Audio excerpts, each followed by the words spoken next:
Sa silangang bahagi ng Luzon, matatagpuan ang lalawigan ng Aurora, isang lugar na napapalibutan ng matataas na bundok, makakapal na kagubatan, at malalawak na dalampasigan na nakaharap sa karagatang Pasipiko.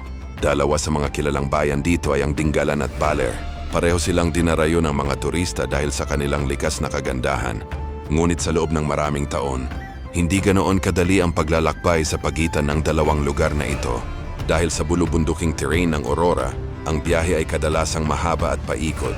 May mga bahagi ng daan na makipot at may ilan ding lugar na mahirap daanan lalo na kapag umuulan.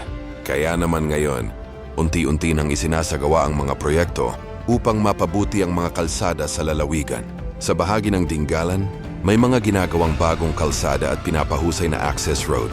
Kasama dito ang paglalagay ng konkretong daan, drainage system at mga proteksyon laban sa landslide. Layunin ng mga proyektong ito na gawing mas ligtas at mas mabilis ang paglalakbay ng mga residente at mga bumibisita sa Aurora. Malaki rin ang inaasahang tulong nito sa turismo.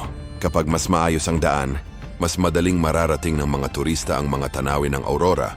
Mga talon, ilog at mga dalampasigan na dati ay mahirap puntahan. Hindi lamang turismo ang makikinabang dito.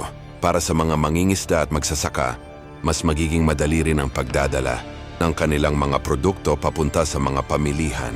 Sa paglipas ng panahon, ang mga proyektong kalsadang ito ay inaasahang magpapalapit sa mga bayan ng Aurora mula sa tahimik na baybayin ng Dingalan hanggang sa sikat na surf town ng Baler.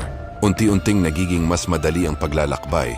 Isang simpleng proyekto sa kalsada, ngunit para sa mga tao dito, isa itong daan patungo sa mas maraming oportunidad at mas magandang kinabukasan.